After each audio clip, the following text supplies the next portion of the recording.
Good morning. If you are in the West Coast, like I am, and some of our participants, like Near, and good afternoon if you are in the East Coast, for instance, Chris will be talking in a little bit, and good evening if you are joining us from Turkey, like I think John is right now. She'll talk with you in a little bit too.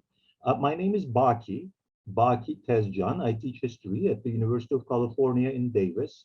And I also convene the online meetings of the Ottoman and Turkish Studies Association. We have basically three different series, and today we are here in the OTSA Co-Op.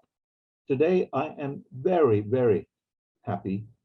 This is one of the best probably occasions to do a OTSA Co-op. It's a wonderful celebratory moment to thank a number of people who have been given countless of their hours volunteering it to bring Ottoman history to people who probably would not have heard of Ottoman history otherwise. I know that because when I look at how many people listen to my episode of the podcast, Ottoman History Podcast, I realize there's no way that all of these people who listen to this episode are students who are taking Ottoman history classes, because there are no thousands of students taking Ottoman history classes all over North America. Well, maybe there are, but I doubt it. I think Ottoman History Podcast has revolutionized the public outreach of Ottoman and Turkish studies in North America and beyond, globally. And we, as professionals in the field, owe them a huge amount of thanks. So the purpose of this meeting, which actually also here, I should take a moment to recognize Dana Sejdi. It was her idea to do something for the Ottoman History Podcast for its 10th anniversary, which was last year. It took us a little bit to get everything going. And so it took us enough that now we are actually celebrating their 11th anniversary. And without bubbling more and taking more time, because so many people are here waiting to talk about this, I'm going to stop right here and simply introduce Chris, the co-creator of the podcast.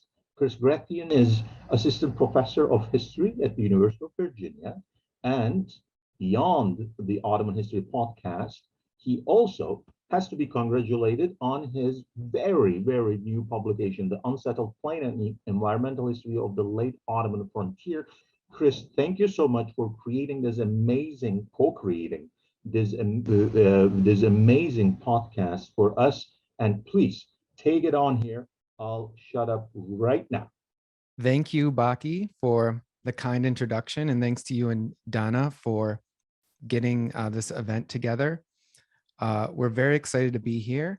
I also want to thank those of you who are tuning in now or watching on the web later for devoting some time to find out a little bit about our project.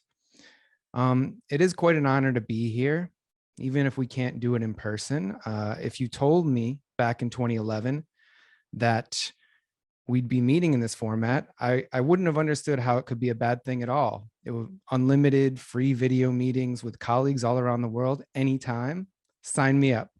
So, what we're doing now sounded like a dream back then. And of course, it would have been hard for me to also imagine that I'd be appearing before an audience of any size to talk about the website I had just launched that spring, which is the Ottoman History Podcast. So what is Ottoman History Podcast, you say, having somehow wandered into the wrong Zoom room? There are many things that it is not. It's not a formal institution and not affiliated with one. It's not a business. There's no profit or ads. It's not journalism, really. Academic, nerdy for sure, but not quite fitting into conventional definitions of academic work. And for me, Ottoman History Podcast is just this constant presence that has straddled various spheres of my life for over more than a decade now.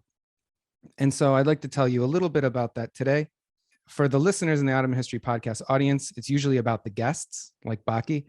But mostly what I'll be talking about is what goes on behind the scenes, and namely our amazing recording team and how they have developed this platform.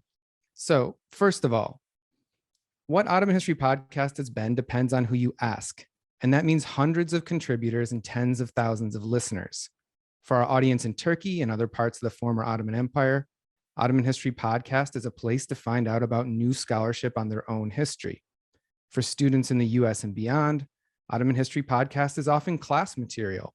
For graduate students, it's a way of integrating into a field of study. For early career academics, it's a way to get the word out about your new work.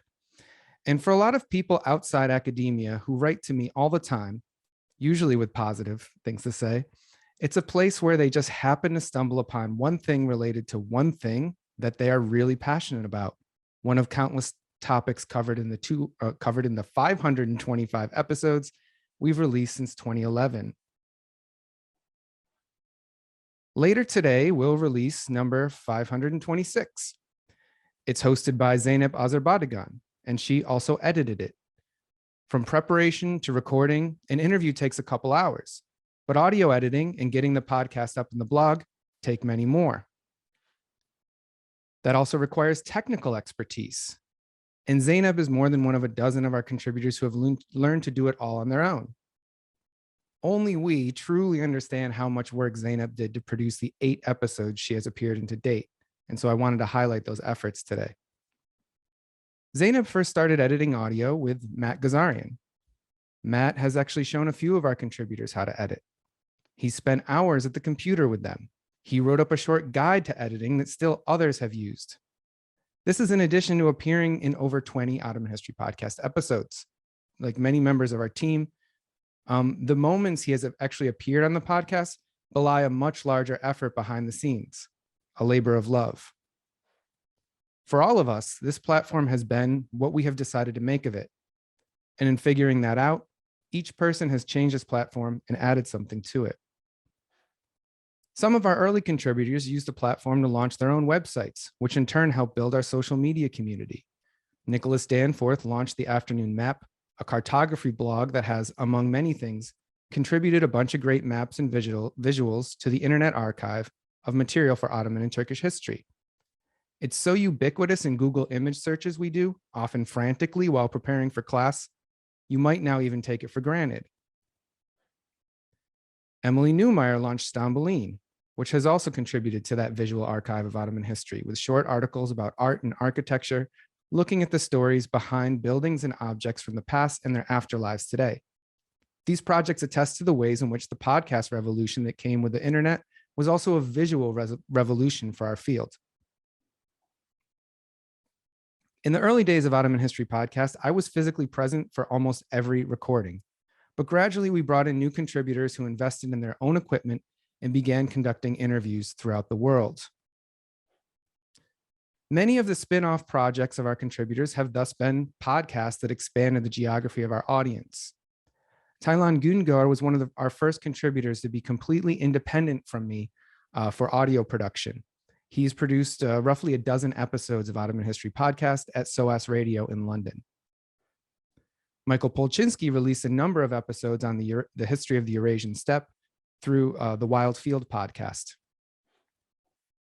Graham Cornwell and Alma Heckman helped launch a blog called Tajin, which made North Africa a big part of what Ottoman History Podcast offers as well. And Shireen Hamza, who brought South Asia and the Indian Ocean into our purview, took things even further.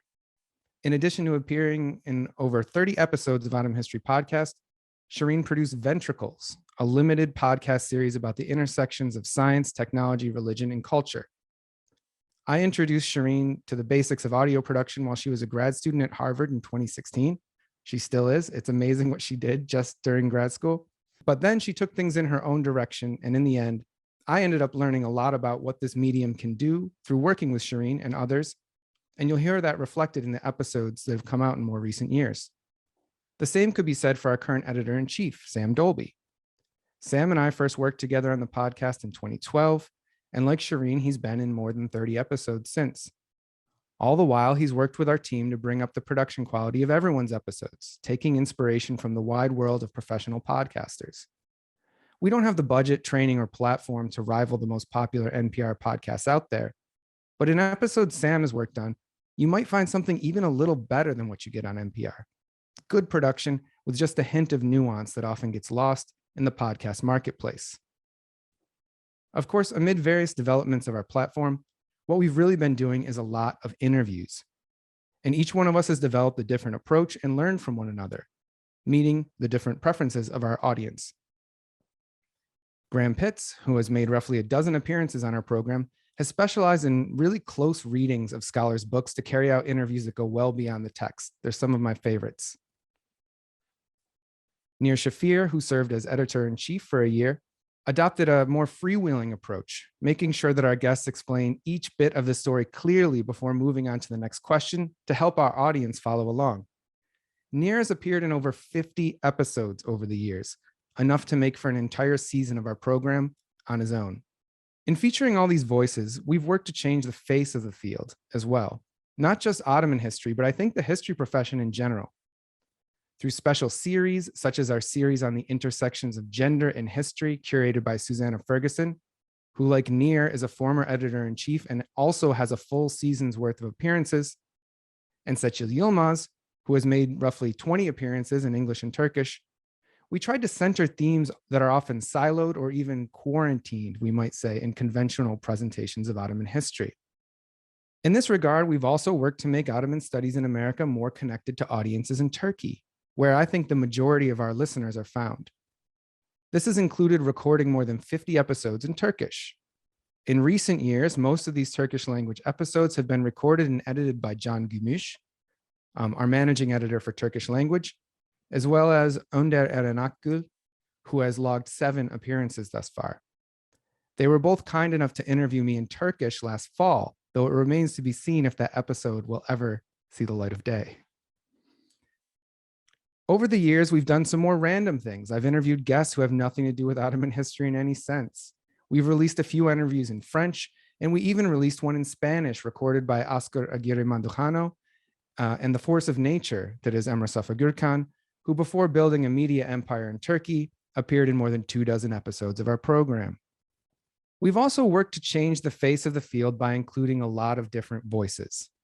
Our guests have ranged from graduate students to distinguished professors from all different backgrounds and from beyond the academy. In 2011, if you Googled Ottoman historian, I'm not actually sure what you would have found, but on our page, you'll find a representation of the field in which any aspiring student could imagine themselves someday being part of it. In this regard, I think we've changed the face of the field by creating a prominent venue for topics that were long suppressed or marginalized. We've presented a view of history that challenges American assumptions about the Middle East and the Islamic world, which still occupy a prominent place in commercial media. At the same time, we provide a platform for scholars interested in topics that resist the hegemony of nationalist narratives in the former Ottoman Empire. And we haven't been doing it alone, by the way. To a large extent, this is a reflection of the direction of our field and the interests of a new generation of scholars. The Ottoman and Turkish Studies Association in many ways has been engaged in similar work over the past decade. Collectively, I think we've built a much more inclusive field than what I encountered when I started grad school. I'd like to say this was all according to plan, but despite the longevity of this project, I can't claim that I was always working with a vision that extended deep into the future. I certainly did not realize that that guy would become this guy, or that one of our early contributors, Zach Foster, would become a key figure at the academics tech startup, academia.edu. And to some extent, we've just all been making our way together through this big, crazy internet. And our paths have been intersecting and diverging along the way. And for me, that's always been part of the fun. In 2022, just as in 2011, Ottoman History Podcast is still releasing material regularly. And much of the energy still comes from graduate student contributors. For the past year, Marianne Patton, who also finds the time to host her own weekly live radio show on WPRB Princeton, has carried the program really, not just by producing interviews of her own, but also helping out with sound production and managing our social media. Brittany White has recorded 4 interviews in her first year of grad school at UVA, University of Virginia, which is a source of pride for all of us in a department that until recently has not been able to even train graduate students in Ottoman Turkish studies at all. Marianne Denon recently joined our team to produce transcripts of the podcast, something that by the way, she messaged us to suggest we start doing, not something I sought out. And this is something we actually have badly needed for reasons of accessibility, but haven't been able to provide. She recently finished transcribing all 10 episodes of our series entitled The Making of the Islamic World, which will make it much more useful for students and amateur enthusiasts alike. So to continue for this long, it's been a lot of work, and we've had to adapt sometimes in painful ways. When we started out, a big draw for our hosts and guests alike was the opportunity to meet and chat face to face. That often involved serendipitous encounters in exciting locations, and also made less exciting locations like conferences more exciting. Recording Ottoman History Podcast used to be a very social thing. An interview might lead to a lunch, a dinner, drinks, future collaborations, and even a lifelong relationship. It was a great way to meet people. Now we've had to adjust the platform for the age of Zoom, a decidedly not great way to meet people. Making the transition has presented numerous technical challenges as well as psychological ones, as you can see in the bottom right. But I think in the long run, it will also serve to make the platform more democratic, more accessible, which has always been one of our fundamental goals. So I don't know what the future holds, but if the conditions do change again, we'll be happy to explore more new ways of recording and releasing episodes while still building on what we've learned over more than a decade of work. And there's a lot more I could say about this, but now I think it's time to hand things off to some of the folks I've just been talking about. I think we have more than a dozen of them present today, as promised. I think more actually. So I'll hand it off to them. I'll actually hand it off to Sam Dolby. And as always, thanks for listening.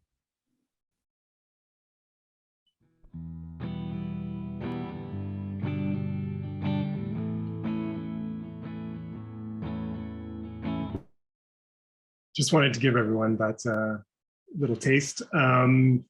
So what we're going to do now is building on Chris's wonderful overview of how things have developed over the years, give people a chance to talk a little bit about their experiences with the podcast, and then of course we'll open it up to the broader crowd. So we wanted to start off with Susie Ferguson. Hi, everybody. It's really great to see all of your beautiful faces on my Zoom screen. I agree with Chris that Zoom isn't always a great way to meet people, but it is better than other ways that I don't have at the moment. So it's really nice to see everybody's face, and particularly the folks who are audience members who I may not have met in person, but we wouldn't be here if people didn't listen. So thank you very much. And also to the new members of the OHP team who I haven't had a chance to meet in person yet, but have been admiring all of your work from afar and really excited by what you're doing. So really nice to see everybody. Sam asked me to just say a few things about a couple different aspects of my work on the podcast, and I'll try to be very brief. I took over as editor-in-chief of the podcast in 2019 after being a host, I think for 4 years, maybe before that. And that was really very humbling experience, because I started to realize how much time and effort Chris had been putting in prior to that time, which is an enormous amount of labor for which, I think we're all very much in his debt. And also because I got to know intimately all of the brilliant work that my colleagues on the team were doing. And I just want to say that, my experience that year was very much one of trying to help people get their ideas out there on the blog and on the podcast, but also mostly being in awe of the kind of scholarly questions and networks that members of the team were building with many of you in the audience. So that was a wonderful year, a highlight of which was recording an episode with our very own Mir Shafir in Istanbul, which was, I think, maybe a stranger experience than either of us expected, but really has become one of my favorite episodes of the Ottoman History Podcast. And I got a chance to do that again recently with Chris about his new book. So I suggest, if you haven't checked that out, that is worth listening to. The other thing I wanted to say about my experience on the podcast is that it's been an incredible way to build community with other young scholars. So obviously all the other members of the OHP team, but also many folks who I've interviewed or folks who have listened to episodes that they've liked, who've reached out, and that has made Ottoman and Middle East history feel like a circle of friends more than a kind of sterile professional space. And I think that's one of the greatest, that has been one of the greatest pleasures for me as a scholar in the last 10 years. So I'm incredibly grateful for that as well. It's also led to pedagogical and writing partnerships. Setchil Yilmaz, who co-edited our series on women, gender, and sex in the Ottoman world, and I then co-wrote a piece together, which is one of the best writing experiences I've had. And many of the courses that I teach at Smith are informed by Chris and others' work before me. And the last thing I wanted to just speak about very quickly is a kind of report back from the classroom, where I use many episodes of the Ottoman History Podcast in my teaching. And I will just say that the effort of producing transcripts that has begun by Marianne is extremely welcome for me, and I think for anyone else who's trying to use these things in the classroom. So this is a great development.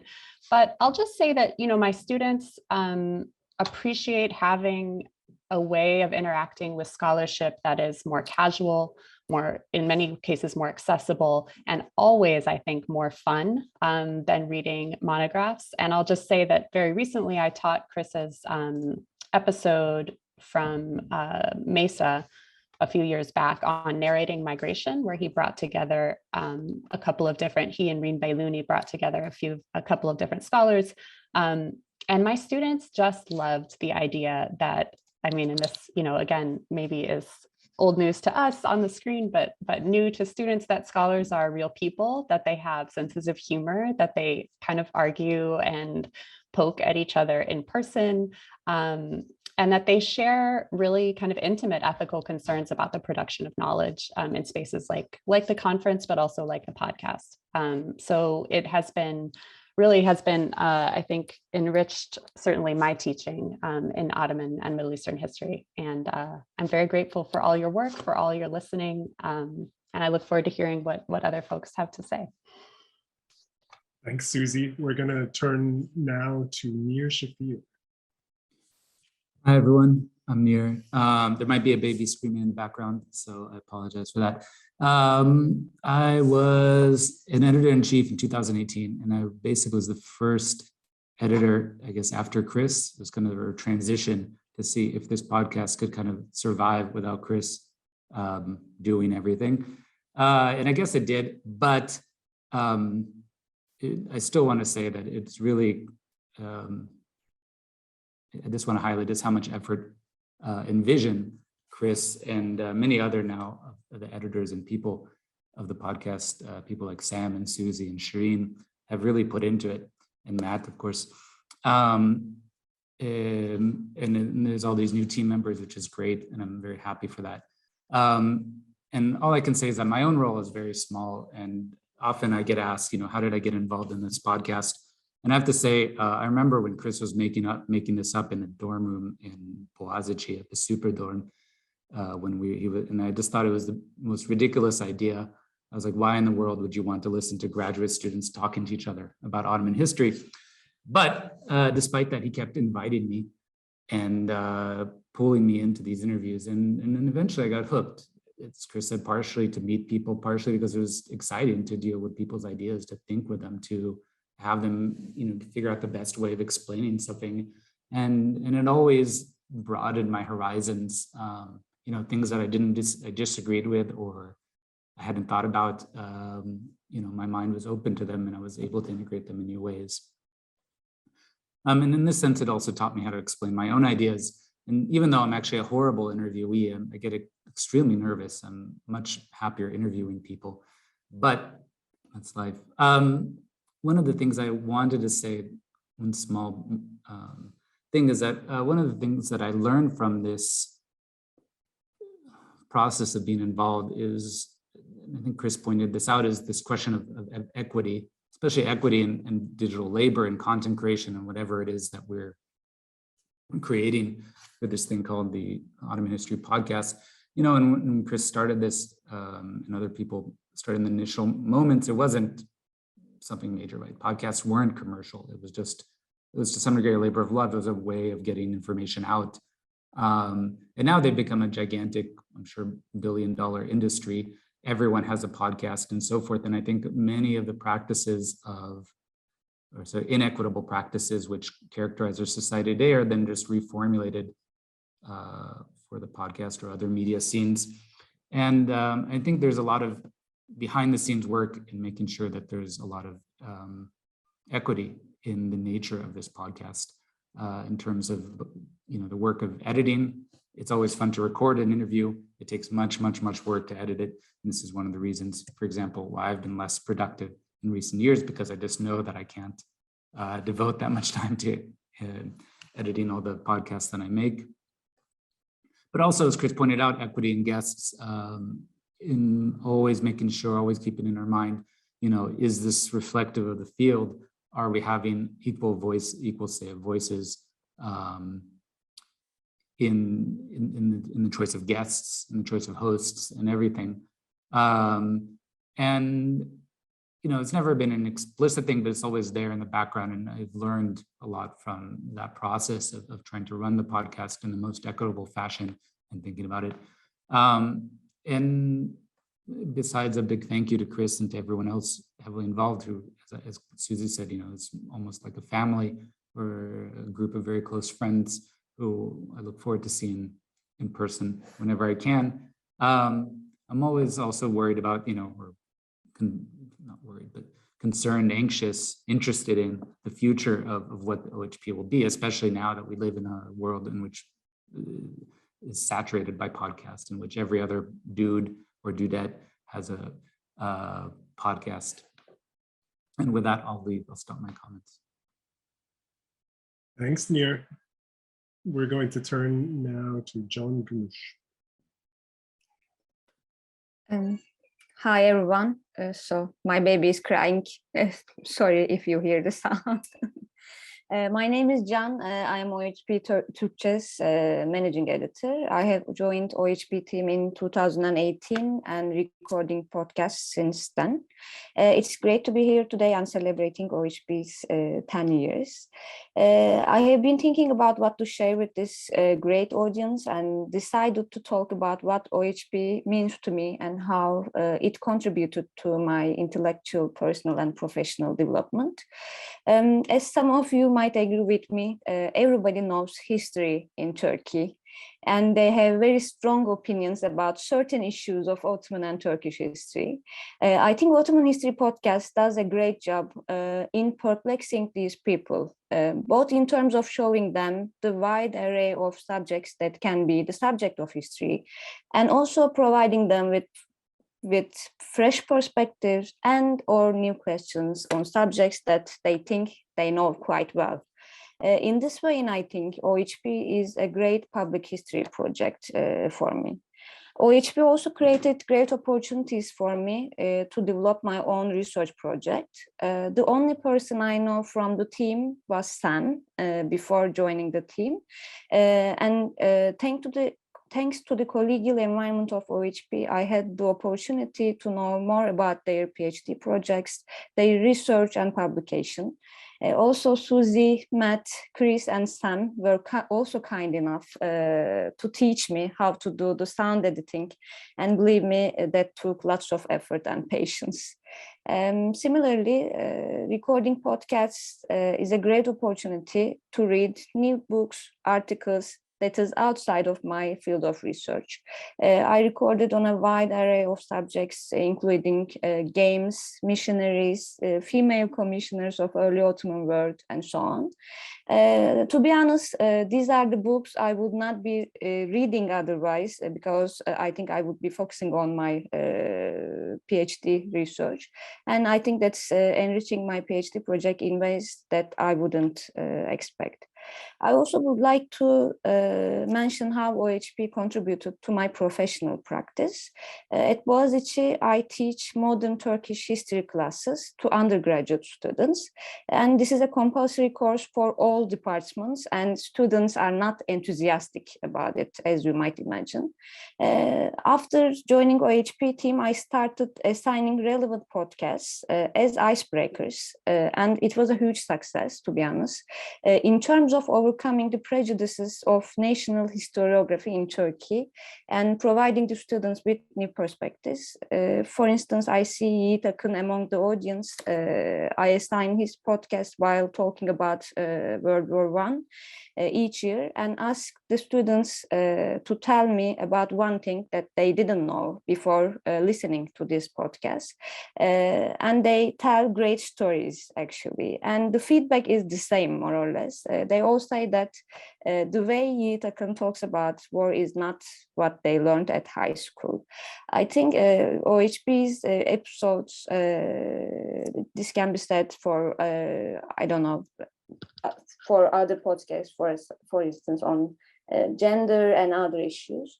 So I think OHP does a great job in reaching to undergraduate students, to graduate students, and also to people outside of the academia. Thank you. Thank you, Can. We're going to turn to Matt Gazarian.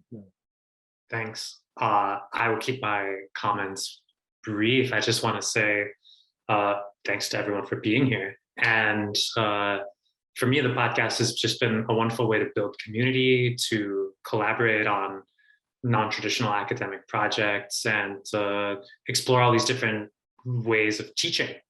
So, in terms of building community, we build it among fellow podcasters, people who work on things that I know nothing about, and get to interact with them and talk with them about their work and who they're interviewing, and then also building community in the field of just interviewing people and learning about things that I would have no idea about otherwise. I could go and check a book out from the library, but it's hard to get the wherewithal to do that and it's much easier, at least for me, to engage with the work when I know I'm going to be meeting with its author and getting to talk with them and ask them questions about it. So it's great. I mean, it's something I really love about it. And it's also been amazing to, when I was in Istanbul for my research during graduate school, to have a sort of wonderful reason to reach out to different people and say, hey, I want to interview about your work. I would like to read your work and engage with your work.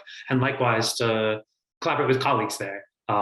Like John and Zeynep, and we overlapped there, and Önder, and just work with them on building up our presence in Istanbul, where, as Chris pointed out, the majority of our listeners reside.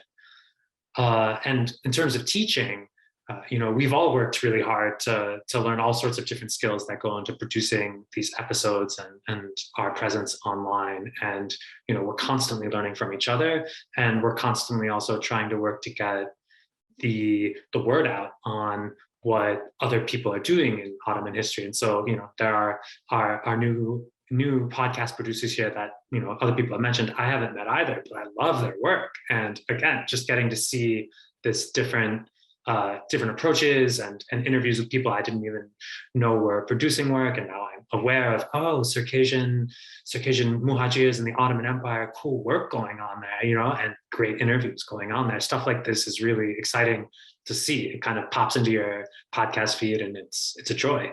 And also, in the classroom, in terms of teaching Ottoman history and Middle East history and history of the Islamic world, I think of Chris's work with two other podcasters in post-revolutionary Armenia on he interviewed these founders of an Armenian feminist podcast that was based in Yerevan for a while. And this was by far the favorite class of a lot of my students. I had them listen to that podcast. I got one of those founders to visit the class via Zoom, and we talked with her about post-revolutionary Armenia, about Armenian-Turkish relations, and it was just really rich to have that interview and as the basis for these great teaching moments in the classroom. So it's just a wonderful it's been a wonderful opportunity to work on and keep working on the podcast. Thanks, Matt. We'll turn now to Shireen Hamza. Thank you so much.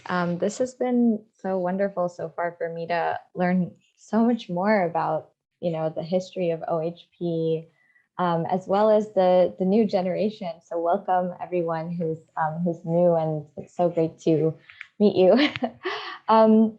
So I've been listening to the Ottoman History Podcast since 2013. I was a third-year undergraduate student at Rutgers University, and I had just realized that I was in love with history. I had started out as a pre-medical student. No one in my family had any graduate studies or any idea what the humanities was. So it was really by chance that I came across history in the university, and I just decided to start taking courses. One of the first courses I took was called Ottoman Africa, where I met Taylor Moore, another contributor of OHP. And through that course, I was like trying to make my way through this dense book, and I stumbled across an OHP podcast episode on the Ottoman Scramble for Africa. And I listened to that, and it helped me understand the book in a better way, in a more full way, and to learn something of the author's own journey with it. So I just became deeply immersed in OHP that year. I would listen to it every day as I was walking around campus. And I was trying to remember, what fascinated me so much about it almost 10 years ago, before I had any training in history. And I think it was a combination of one, what Jan and Chris have gestured to, that the OHP archives show listeners what a broad range of topics can be the subject of historical inquiry. And also that OHP episodes provide an internal discourse, the way historians speak to each other, or the way scholars speak to each other, and open that up enough that a newcomer like me could find her way in. So I think that those two things, and probably many other things, just the feeling of joy of exploration, really made me so grateful. And I probably listened to dozens of episodes that year. I then started a PhD program in 2015. And at the end of that year, I did my first, I joined as an interviewer with Nir in my very first episode. In 2016, Chris, as you mentioned, kind of introduced me to audio editing, did several more episodes. And I realized that even though, I've never been in Ottoman or Turkish studies, I have always been a medieval studies person, medieval history person. Everyone at OHP was very happy for me to do episodes on whatever topics I wanted. And so my interests in history of science and Indian Ocean history and South Asian history were things that I could pursue. And I'm very grateful for that. But I also really enjoyed the informal exposure / training immersion in Ottoman Turkish studies. And I also realized that I really enjoy the technical side of editing, which I know not everyone at OHP does, but I love it. And it influenced me to add a secondary field to my PhD called critical media practice, through which I could take courses in video production, sound production, dance, a number of other kind of studio art classes. So I did, I think the course in sound production really taught me about sound as a medium in and of itself. Until that point, I had really been thinking about the podcast as a vehicle to communicate information, something that centers the human voice, but I wasn't really conscious of the way we center the human voice. This class taught me how much information or how much emotion can be conveyed through non-discursive elements of sound. And as Sam said, we don't have, and Chris mentioned as well, we don't have the resources to make a highly produced podcast the way that Radiolab does or other major NPR podcasts. We don't have the full-time staff members dedicated to a single episode per month. But I do think that these elements coming in, the choice of music, the amount of time we take to pause in between different chunks of the episodes have been working their way in through the efforts of several members. So that's been really beautiful to hear and to notice. And I do agree with Chris that OHP, by staying kind of close to our goal and staying close to our initial kind of vision, we can offer something that an NPR podcast on history cannot. And I really I hope that we will continue to do so for many years. So thank you. Thank you, Shireen. We'll turn now to Mariam Patton. Hi, friends. I'm Mariam, and it's a real pleasure to be here and just sort of reflect on over a decade of Ottoman History Podcast. And I had to sort of, like, when I was thinking about what I would say for this talk today, think back over the years, and a lot of things that I hadn't really thought about came to mind that I'm like really grateful now for having considered and reflected on. So thank you, to Baki and OTSA for organizing this.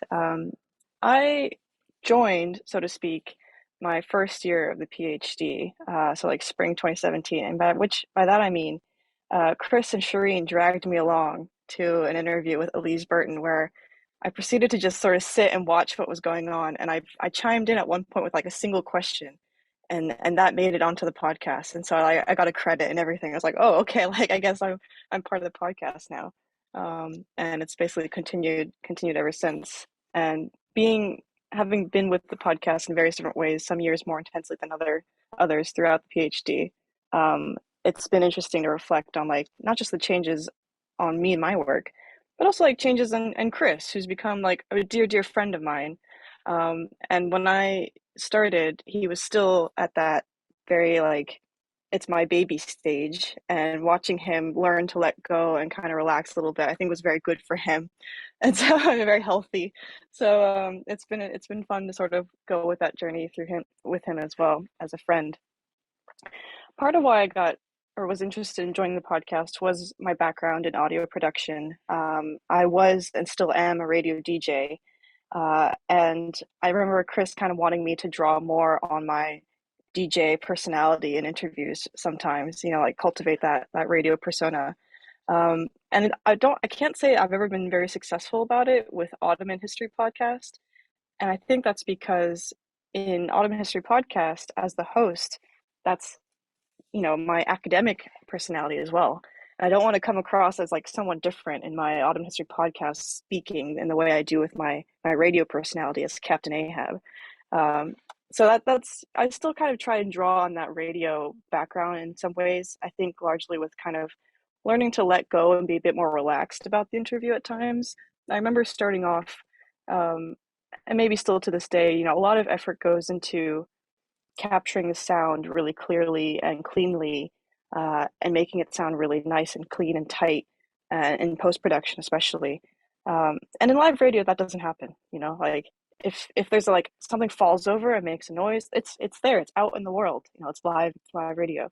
But with podcasting, there's room for a little bit of that perfection. But I think we should maybe, I've over the years moved more towards worrying less about the perfection, more about the natural kind of conversational aspect of the podcast, which is where I think its strength really lies, and where podcasting strength really lies, with this idea that the listener, I think one element that I've tried to cultivate over the years with the podcast is to make it seem like the listener is there in the room watching this conversation happening, not just being spoken to through the radio or through the podcast rather, but kind of like there in the room, listening in, kind of breaking that fourth wall a bit.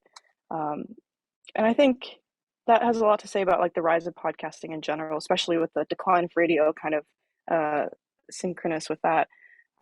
People want to, hear stories and connect to speakers through audio, through narrative. And I think that's where Ottoman History Podcast has really shined. And when COVID happened, and like Chris mentioned, everyone, now everyone has their podcast, even though podcasts have been around for a while. I remember like writing Chris and be like, oh, OHP is already there on it, first on the scene. And I think this speaks to Chris having always been always been forward thinking. Like he's always, in my experience, come up with these new ideas of how to do things in a certain way, which then catch on soon after. And what comes to mind, for example, is our little music project, the Yayla, which we recorded completely remotely. I was in Boston at first and then in Istanbul. This was pre-COVID, and we were recording much the way we do our interviews today. And so like that was his idea and put that forward, which I'm happy to say in my own personal life, I credit the Ottoman History Podcast and the Yayla with why now part of my radio show, Tuesdays 5 to 8, includes Anatolian Hour. So Anadolu Rock is completely thanks to Chris's idea of doing this Yayla program. And it's, yeah, just the whole idea of trying to push the boundary. I think Chris has always been really good about that, and seeing the podcast kind of reflect these shifts as it kind of spreads to other ideas as well, like transcribing, and the narrative format that Sam is introducing, sort of these extra NPR-esque, bits. I love that, and I'm trying to sort of inculcate that with some future projects that I have going on. And so it's just exciting to see how it's changed over the years and how it's grown, and where it will grow going forward in the future. I think that is, yeah, that's basically what I wanted to comment on. I still think it's really important that we try to have interviews in person if possible, partly to continue that sense of like the conversation being shaped by our physical presence in the room together. So even though Zoom is amazing and allows us to do things like this, have 30 plus people together from different parts of the world, I think for that sound, the sound quality of people's voices reflecting off each other's bodies in the room and the sense of space, I look forward to doing that, becoming more and more possible again, and as we go forward. But the Zoom interviews have definitely been a help. Oh, which also reminds me, one last comment I want to make. Again, in the realm of Chris kind of jumping the gun, always kind of reacting to things very quickly and wanting to take advantage of the situation. COVID reminded me, these projects where we bring together multiple interviews under a theme as like a kind of pedagogical tool. I remember when, like, literally the first few weeks of the pandemic in Italy, Chris again being like, right, we got to do a plague in the early modern world or medieval world episode, at least put together episodes that we already had, but put it out as a pedagogical tool. That's always been, I think, a very, very cool aspect of Ottoman History Podcast, spearhead not just by Chris, but because I've worked so closely with him, he comes to mind as the clear example. So yeah, it's been a real pleasure. I still, it blows my mind that people listen to these still. Like, I'm still in the camp of Nir thinking like, or Baki thinking like, who are these students in the world listening to Ottoman History Podcast? It still is just like, wow, whenever I think about it. But it's great. It's been a great experience. So thank you. Thank you, Mariam. We'll turn to Brittany White. Hi, everyone. First, I want to say, like everybody else, it's so nice to see faces. Probably maybe the newest host on here. So really nice to put names to faces. I started listening to the Ottoman History Podcast a couple years before I even knew I wanted to go to grad school. And I still remember the day I found it.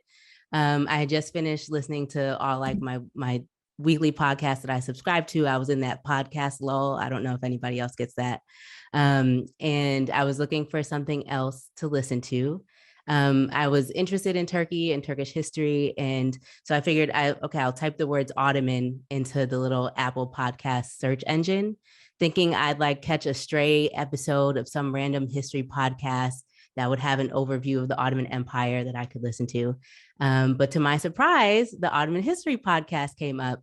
And at the time I was living with my aunt in New York, and she knew about like my growing obsession with all things Turkey. I had subjected her to many terrible disease. And I turned to her and I said, oh my God, there's a whole podcast called the Ottoman History Podcast, and there's already like 1 million episodes. And she laughed so loud. She thought it was so funny. And she said, Ottoman History Podcast, that's a thing. And I said, I guess so. There are people out here who are just as interested as I am. And so over the next few months, I just binge listened to all the episodes until I got caught up. And then it became a part of my regular podcast rotation. But again, for me, as someone who had not really been thinking about going back to school, this was such an easy and accessible way to engage with my interests on a deeper level. Like Mutesh Museo wasn't cutting it anymore. I wanted to learn actual history. Now I would be lying if I said that, OHP was the reason I decided to go back to school, but ultimately it was a bunch of different things. But looking back, I do think that it was a window into me learning more about what scholars actually do, and all types of scholars, folks who work on soundscape and olfactory history, like those are some of my favorite episodes, early modern to late Ottoman period. There were just countless examples of how someone could pursue their interests. And I don't think that, I don't know where else I would have gotten a window or such a comprehensive peek into what scholars do and how they approach their research interests. And I definitely never in a million years would have thought that I could or would be a contributor to the platform or talking to you all here on Zoom. So yeah, I'm glad and I'm grateful to be a part of the project. I hope that it continues for many more years. I don't know, somebody mentioned the future of it. It might be Ottoman History TikTok. I don't know. I won't be on TikTok. I know that, but maybe. And I hope it continues to reach folks like me who otherwise might not have had the opportunity to engage with scholars and the scholarship in this way. Thank you all. Thanks, Brittany, and thanks, everyone. I wanted to say a few brief things before we open it up to everyone who's attending. It's really been a pleasure, first of all, to listen to everyone's remarks. I'm struck by kind of two flashback moments. The first would be kind of similar to Nir's story about the way I initially became involved in the podcast was that Chris kind of badgered me into thinking that I could actually be on an episode. And so we recorded in a kind of stuffy Jehangir apartment a discussion of some research I had done. And I was so nervous that I remembered like pausing like 5 seconds in between every word to try to locate the next perfect word. And I mean, Chris told me the editing was actually pretty easy because, you could shave off like 20 minutes just by cutting out those 5-second pauses in between every single word. But it didn't really leave me feeling very confident in my ability to be a podcast guest or a podcast host. But I think one of the things I learned over time is it's actually a medium that is that helps people who struggle to articulate things in the moment. The power of voiceover was something that really struck me. The other kind of flashback moment I'm thinking about, I know we're thinking about 11 years of Ottoman History Podcast, but I'm also thinking about 2 years ago when everything shut down. And I had hours and hours of audio tape to edit in that first spring of COVID. And I remember it being a life raft in some ways, a strange time capsule. I remember Zoe and I recorded an interview with Harun Küçük right before COVID. And I remember sitting in this room, editing that, recording the voiceovers of it, and just hearing a different world, a world in which we were out in public, a world in which we were in a very small office without a window, a world in which we were laughing with people we had just met. And I think there were a number of other podcasts I was editing in that time. The one that Chris and Mariam and I recorded with Jamal Kafadar. Matt and I recorded one with Dara Lee, and kind of that process of putting together a soundscape that really affected me. It had me thinking about, kind of like Shireen said, what can sound do in a different way than an article? What can edited sound do in a way that a conference talk, a seminar talk can't do? And those are things that have really excited me about where we're going in these last few years, especially. The final thing I want to say is Of course, this is a collective effort of as so many people have said. It's built on the labor of many people, interviewers, editors, guests, librarians, archivists, so many other people who make research possible in the first place. But also, as a number of people have said, we'd really be remiss if we didn't acknowledge the special role that Chris has played in this group over the last decade.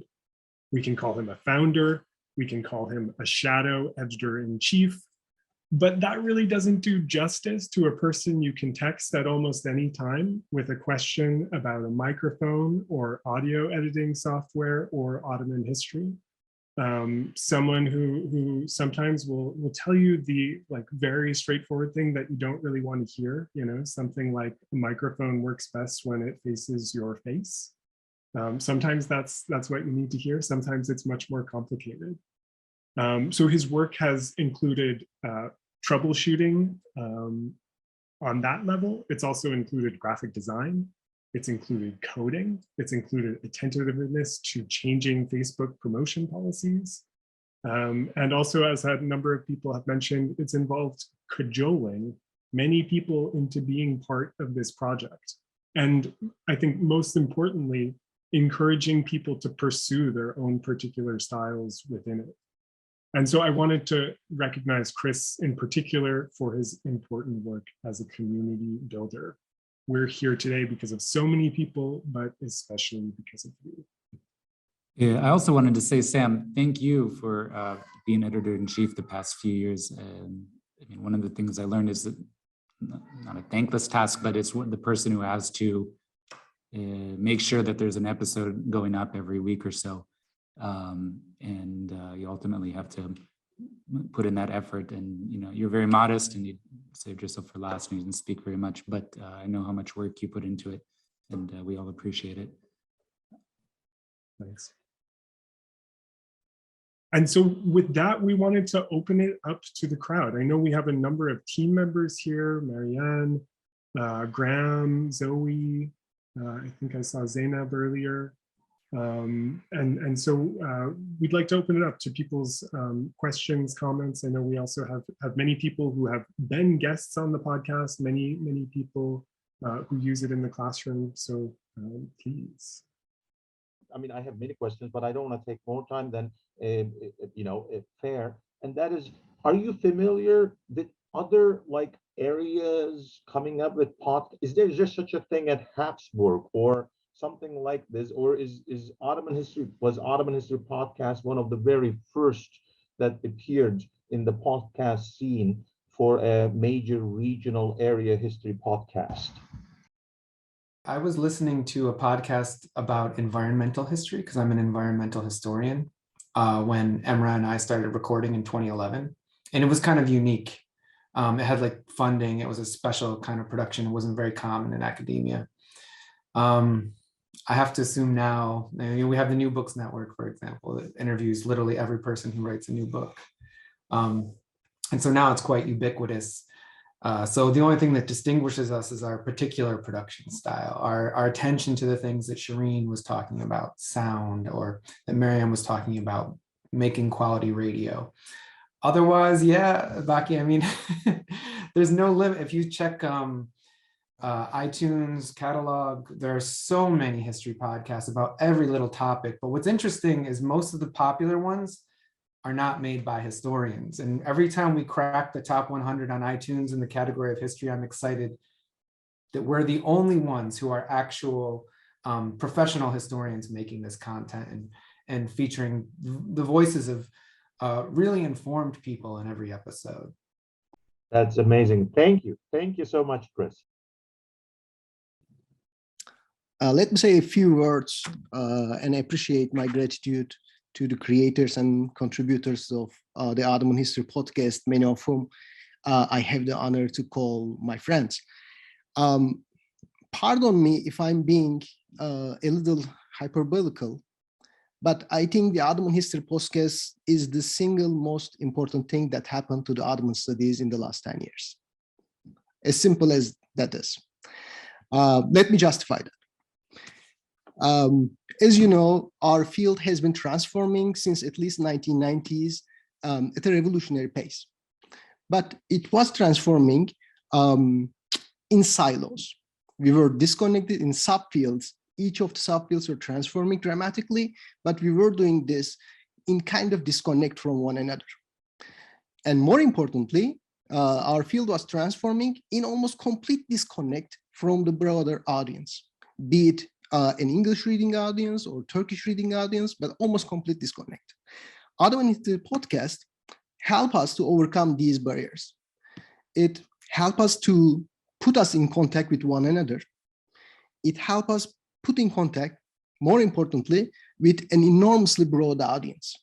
John kindly gave an example, but I'm sure all of you contributors receive many emails that I receive, be it either from a Canadian high school student who listened to the podcast in their World War I class, or a cranky medical doctor in Istanbul who disagrees with everything what you said in the podcast, but still wants to be friends with you and with whom you meet over Rakı table in every visit to Istanbul now. So these things were unthinkable. This is what I'm saying. These things were completely unthinkable before the Ottoman History Podcast. Ottoman History Podcast help us to think what we do, help us to think how we can connect with those people who are interested in history, but not experts of that. And more importantly, Ottoman History Podcast gave us an opportunity to talk about what we do and to think about what we do. My favorite of all these 500 plus podcasts, I can say I listened to many of them and made my students listen to them, is our ranking of Columbus in the fifth place, shows that although Izmir being 7th breaks my heart, of course, being my hometown. But go ahead and listen to the podcast that they did, that Mariam, Sam, and Chris did with Cemal Hoca. This is especially the second part. See how Cemal Bey thinks about what he does, talks about his youth, his feeling about gurbet, and, in addition to the scholarship, and also pay attention to the music they put there, pay attention to the questions, pay attention to the quality they did. This is a work of art. I am truly grateful. I cannot appreciate enough. And long live Ottoman History Podcast. Thank you. Thanks, Yiğit. Reda? Hello. Hi. I'm sorry my camera is not working very well, or I would lose internet connection. So first of all, let me tell you my experience with the Ottoman podcast. It was a lifesaver for me.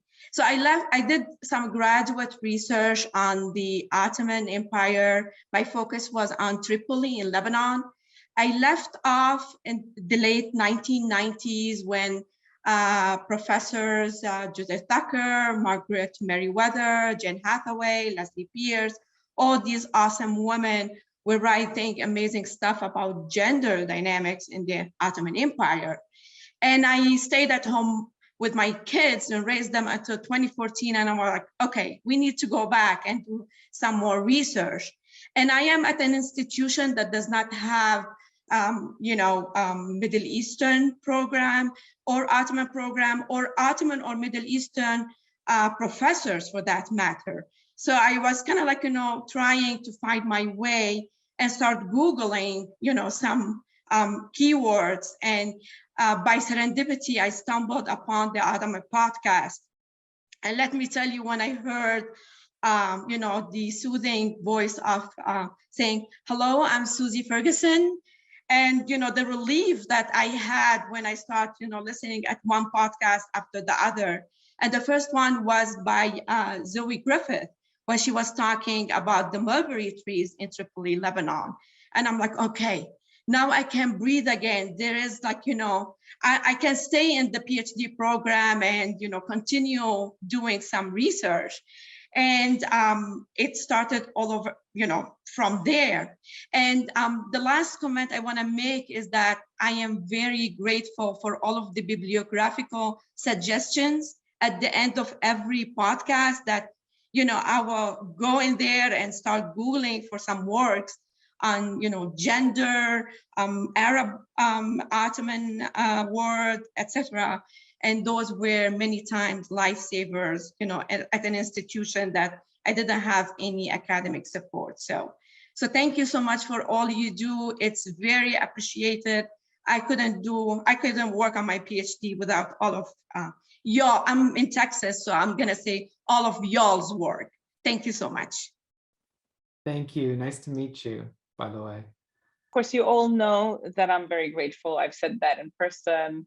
I've said that to individuals, and now Sam and Chris are actually helping me with my current course. The Ottoman History Podcast is the oldest podcast that I've listened to. Really, it's the genre came to my attention through the Ottoman History Podcast way before Serial. And I'm much more devoted to it than Serial. But this is to also to emphasize how important it is for pedagogy. I've taught it before as a full course, and this semester I'm teaching a course called Podcasting the Ottomans, and it's a core course. It's open to all the non-history people on campus. Of course, Podcasting the Ottomans, it's a cheap ruse to get people to fill the class because they don't give two hoots about the Ottomans, right? But once they're there, it's been amazing. I can't tell you how much my students now know and how involved they are, how interested they are. The only problem with the course right now is that we're actually teaching them how to podcast, and I've been forewarned, and it's really turning out to be a bit of a nightmare. But the first part, which is using the podcast for pedagogy and making it the central textbook and curating a 13-episode thing with the readings, has been one of the most successful pedagogical experiments that I've had. And I really recommend it. And I think we cannot underestimate how important this is going to be in the future, given that the print regime is dying and so is radio. I think we have to really focus on podcasting as one of the most important media for future generations. So thank you again. And thank you, Baki, for taking this up. I've been wanting to celebrate him, but I couldn't do it single-handedly. So thank you.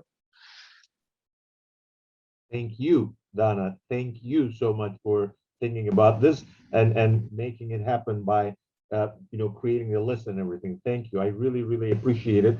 I mean, what everybody said doesn't really need more repetition. And actually, the stories Shirin shared, the story Brittany shared, how they themselves came to this through finding it by chance. What Yeet said, I think, is actually not a hyperbole in terms of making Ottoman history matter, in terms of bringing it to a larger audience, in terms of something that Chris mentioned several times, equity, inclusiveness. There is nothing like Ottoman History Podcast.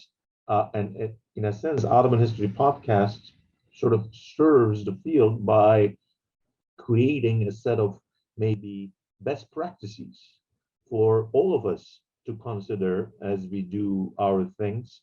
And I so much appreciated, for instance, the way in which I usually plan for these things. I ask for who's going to be on it, their names, etc. But Ottoman History Podcast, they said, well, we don't like to put names. We just want to say team is going to be there. And as you could have noticed on the poster, there was no single name there. It was a team, and it's a teamwork. Even though Chris clearly has been carrying a very heavy load at the very beginning, and is still, doing a lot of sort of caring as it's sort of his child has grown. It is very clearly an amazing teamwork, and I am sort of like humbled by that. Because I myself am thinking, okay, I started this online events for OTSA, but is it really going to continue once my presidency ran off? I don't really know. So the trick, I think, Chris, I probably need a session with you to get clues from you how you manage not only to start something, but then build it in such a way that it actually grows on its own through the years and actually recruits its own people through the process, in the process of production, actually basically it regenerates itself.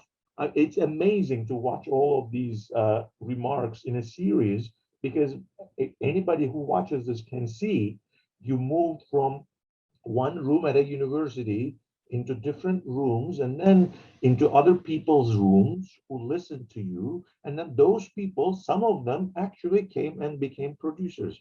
It's just mind-boggling. It's very much like a university. So it's like how the university has PhD students and produces professors. So you created something that actually becomes regenerative. It's pretty amazing. I don't know what to say.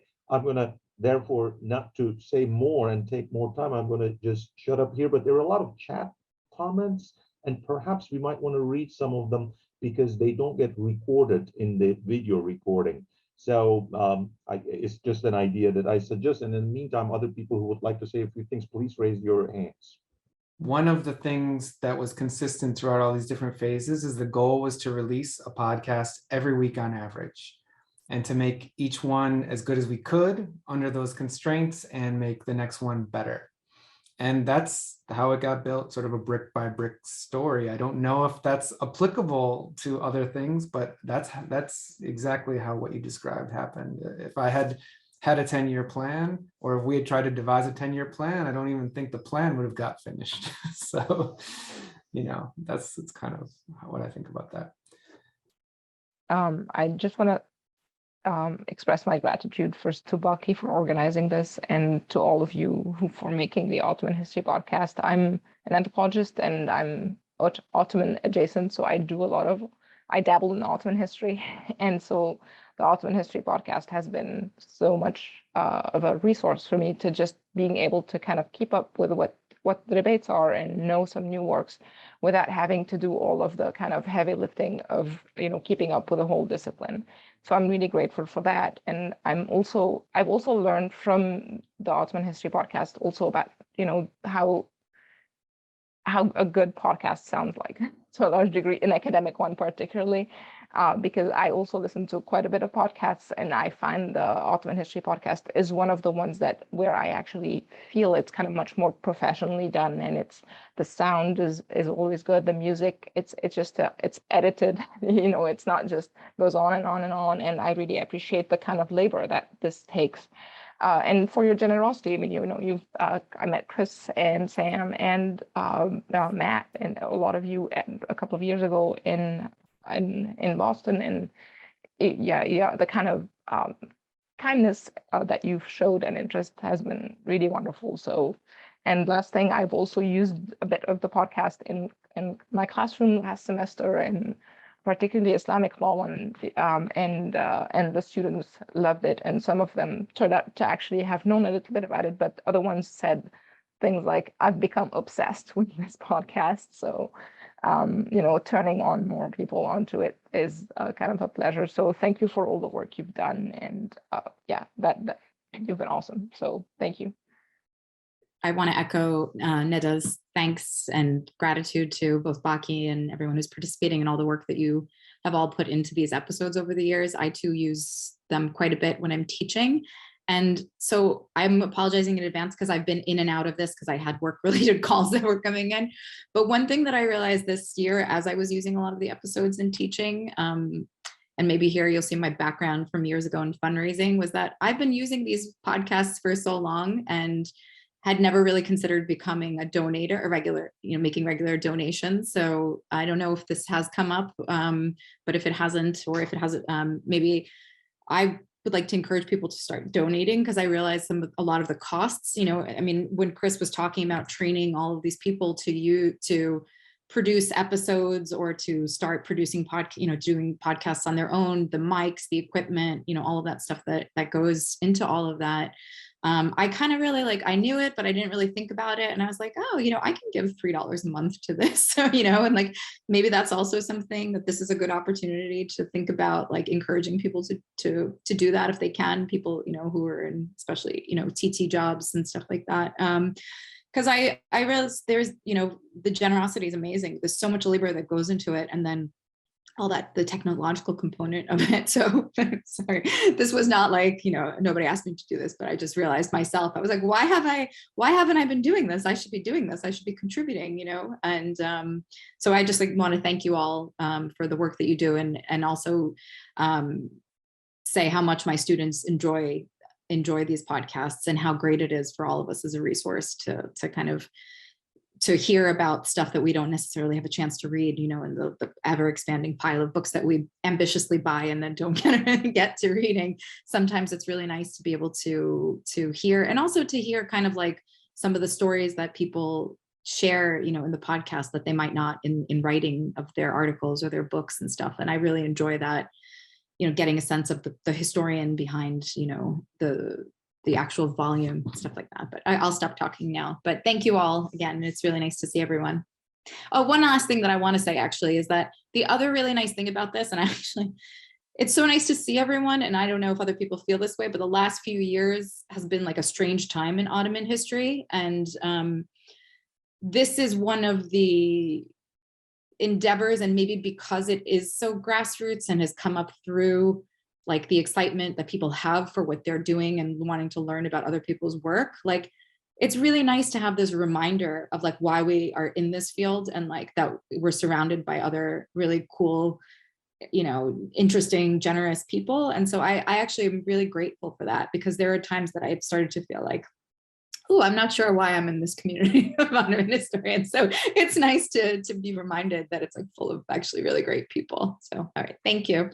I want to say something, because I was trying not to talk about myself, but it turns out I erased also Susie, who was very kind and did the interview with me, and I didn't even say thank you to her. So I'm like, no, thank you, Susie, also for humoring me. And it was a very hard thing for me to do this interview. So thank you so much for, taking the time to think with me and, make me discover new things about approaching my book. So sorry about that.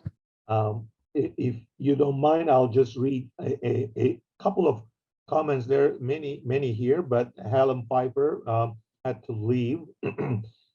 She teaches, I believe, in England, if I'm not mistaken, at Cambridge.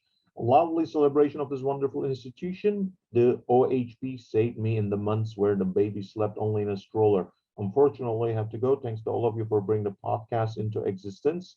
And earlier, Aslan wrote a similar message. I'm sorry I have to leave for a meeting. This has been a beautiful celebration. Thanks, Chris and the OHP team, and many happy 11 years to come.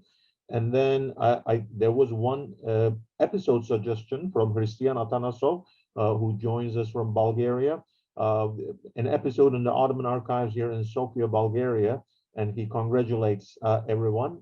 And then there was a lot of discussion about starting Arabic episodes on the chat too.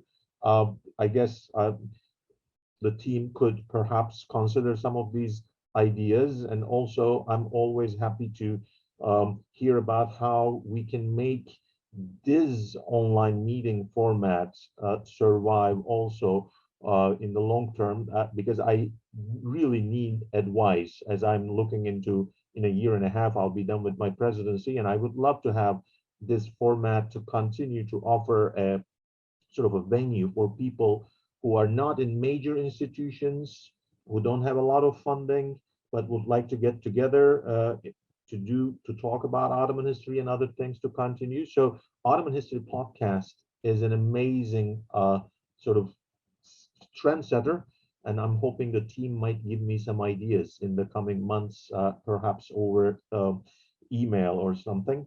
And yeah, I'm looking to see whether there's anybody else who would like to raise their hand.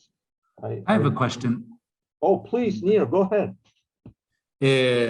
No, my question is just, just to create some interaction with our lovely audience. What's everyone's favorite episode?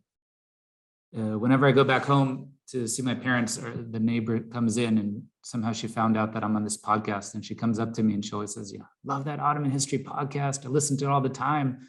And then I sit down and one day I asked her, well, what's your favorite episode? As I do ask whenever I meet a fan. And she's like, and there's this deer in the headlights moment. And she didn't know what to say. And she said, the one about the Ottomans. But I mean, I'm always interested in seeing, maybe people can just type into the chat, what is what are people's favorite episodes? Which ones do you remember? Which ones stick out in your mind?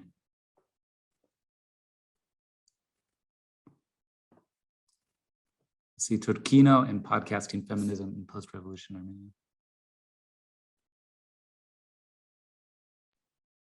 Rudy Lindner, Ottoman Origins, Istanbul and the Ottoman Olfactory Heritage. Jamal Kafadar has been mentioned. Akram Khater's episode, the one on early modern Lebanon.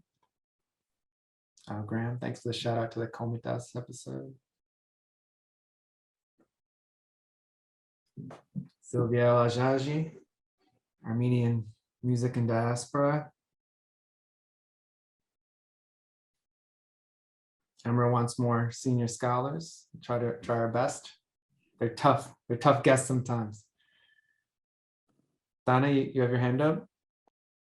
I just want to say that I don't have a favorite, but it depends on how well my students react to it. They loved Leslie Pierce, and she inspired them so much, a group of them, to do this episode. And now they're gonna interview Amy Singer.